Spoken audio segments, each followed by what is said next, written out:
Hi there, my name's Weston. I'm a volunteer at the Museum of Antiquities at the University of Saskatchewan. Welcome to another episode of A Guest in the Gallery. In today's episode, our resident pottery expert Mikayla is going to show us some of the amazing original artifacts held within the museum's collection. Without further ado, I'd like to introduce Mikayla. Why don't you tell us a little about yourself and your time at the museum, Mikayla? My name is Mikayla Coad Epp. I am currently a master's student in archaeology at the University of Saskatchewan, with my thesis focusing on pottery from the Late Bronze Age and Iron Age in the Levant. And I've been volunteering with the museum for about 6 years, and during that time I worked for the museum for around 2.5 years, focusing primarily on cataloging and analyzing the Foley pottery collection. Well, I can't wait to see what you have to show us today. The museum has a number of ancient oil lamps in its collection. What do these tell us about the people who used them, and how did they use them? Yes, I have 2 lamps to share today from the museum's collection of original pottery. They are both from Canaan, from the Levant, and they are from 2 different time periods, but they show a continuity of purpose and use, just with style changes through time. So this first lamp is an Iron Age lamp. It's often called a pinch lamp or a bowl lamp. And that is because, as you can see, it's overall a circular lamp. And what they did to make this into a lamp instead of a bowl is they came in and they pinched the rim. So imagine this all the way around being pinched in to create a spout for the wick to sit. The body of the bowl would have been filled with oil for this lamp to function, with the wick sitting here. And you can actually see that darkness, that black around the lip here, that is soot from use from this lamp. Now these are very synonymous with the Iron Age. They're a very clear temporal marker. They're made in this style throughout the Iron Age. Whereas we move further in time, we get slightly different styles of lamps that help us archaeologists date time periods that we're excavating. But they also give us really interesting insights into cultural development. So this is a Herodian lamp named after King Herod, and they were produced between 37 BCE and 70 CE. And overall, this is much smaller. You can see it's much more stylized in its appearance, a lot more sophisticated, if you will. It's not simply a bowl that has been pinched, but the function is the same. You would have filled the body or this reservoir with oil and placed a wick in the spout. This lamp also has evidence of use. It also has soot, but this lamp would have been made on a wheel with the spout added externally, separately afterwards, whereas the Iron Age bowl would have been made on the wheel in one piece and then pinched. But what's really interesting about both of these objects is that they show us a continuity through time, as I already said. So there was not that much innovation between the Iron Age and the Herodian period of how to light your home, but the shape, the form of the vessel has changed a bit through time. And if you want, you can look at the museum's website. We have other lamps. We also have some Roman lamps, and you can see even more stylization of this one form and function. Thanks, Mikayla. That was excellent. I understand that you also have a modern 3D printed oil lamp to show us today. Can you tell us a little about this and what value it has to archaeologists and historians? Thank you, Weston. Yes, I do have a 3D replica to show you. I actually have a few, but we'll start with this one. So this you may recognize as the same lamp as the Herodian lamp I showed earlier.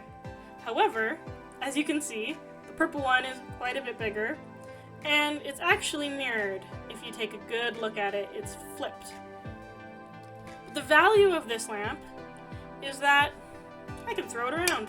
I would not feel comfortable doing that with the original lamp. Absolutely not. However, this lamp is a great tool for us to use in museum setting to give people an opportunity to get tactile with the artifacts that we're talking about. So this is something that we can have out, people can touch, they can examine, they can look at it from all different angles, and through that get a more tactile and complete understanding of what we're showing off in the museum, of what we're trying to engage the public with. And what's also really valuable about this is that this is a 3D model that I made. I have the file on my computer, I could print more, I could print them at the proper scale. And by doing that, not only do we have something that we could give to museum visitors, but we also have something that gets at what the original was. So if something were to happen to our original Herodian lamp, we would at least still have understanding of the dimensions of the lamp,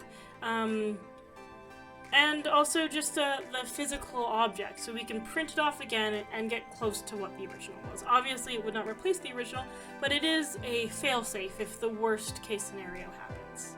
Well, that just shows how modern technology is really revolutionizing how we understand history and how we can study it. I understand that you have more original artifacts to show us, but these are in the form of pottery sherds.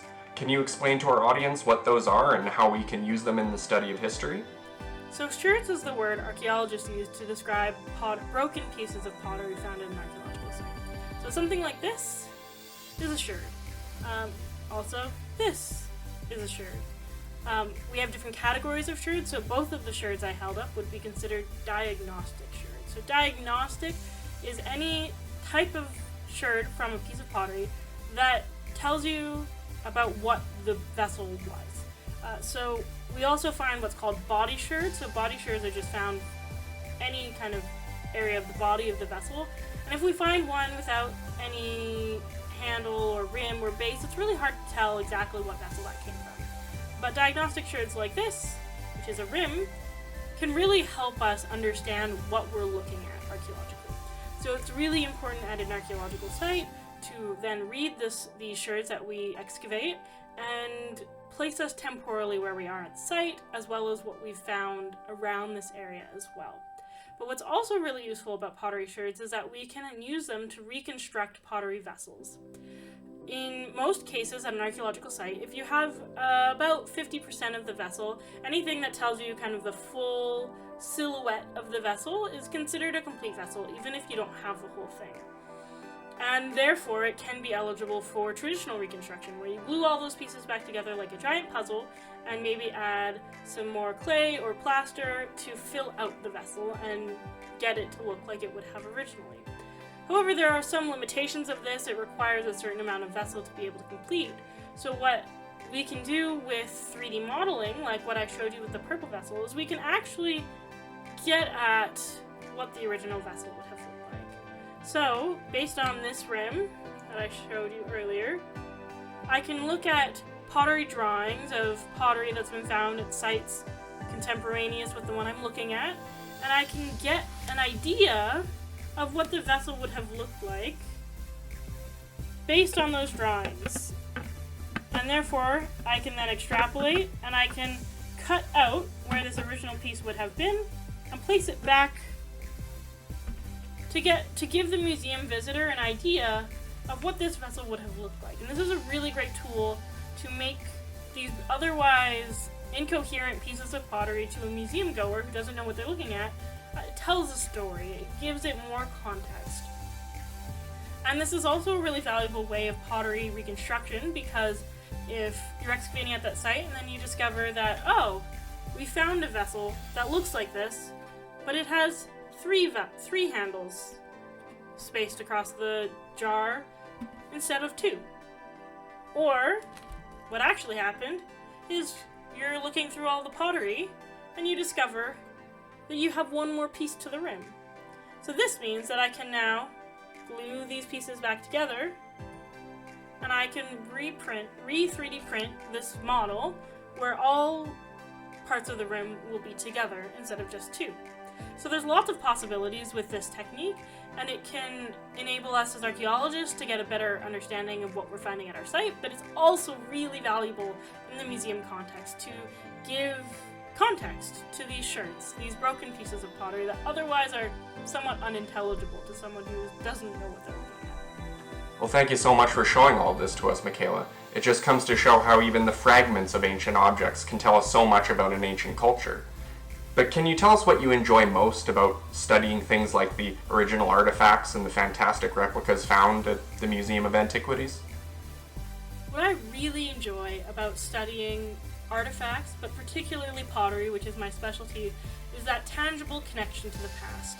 I love to cook, I love to be in my kitchen, and studying this pottery gives me kind of a connection to people who did that in the past, people who were in their kitchen cooking, because most of these vessels were used for food-related things. And I think that connection is really interesting. But overall, it's that connection with the past, with kind of understanding what people were doing, how they were using the landscape, that can also really affect our understanding of our world today. Another thing that I really love about studying artifacts is just the beauty to be found in them. Traditions or techniques that are no longer practiced, or art styles that were unique to a culture in the past. One of my particular favorite vessels we have in the museum is this early Bronze Age juglet. It has a flat bottom and really interesting, just kind of nicked design around the shoulder of the vessel, and these tiny little handles, and it has quite thin walls for what you would think, and the fact that this vessel survived from the early Bronze Age, maybe Middle Bronze Age, to now, intact, is incredible. And that I get to touch it and experience it, and try to understand what it was used for. Maybe it was used for serving at a table. I think it's just this really fascinating connection to our shared human history that other disciplines don't offer in the same way. And so this is also what is really valuable about a museum like the Museum of Antiquities, having volunteers and workers from fields like archaeology, but also history and other disciplines, that we can really enrich our understanding of the past and what we're showing in the museum through our different avenues of inquiry. I agree, Mikayla. It really is an amazing place. It's a wonderful way to access history and archaeology. Thank you so much for joining us today. It was wonderful to have you on. I loved seeing all the original artifacts and the fantastic replicas, but it's really only a taste of what there is at the Museum of Antiquities. That's why I'd like to thank our audience for joining us today, and I'd love to invite you to see the other episodes of A Guest in the Gallery that we have on our YouTube channel, as well as all sorts of other amazing content that you can access online. So I would invite you to like our Facebook page and to check us out on our other social media platforms. There's always so much more great content to find. Thanks so much. Have a great day.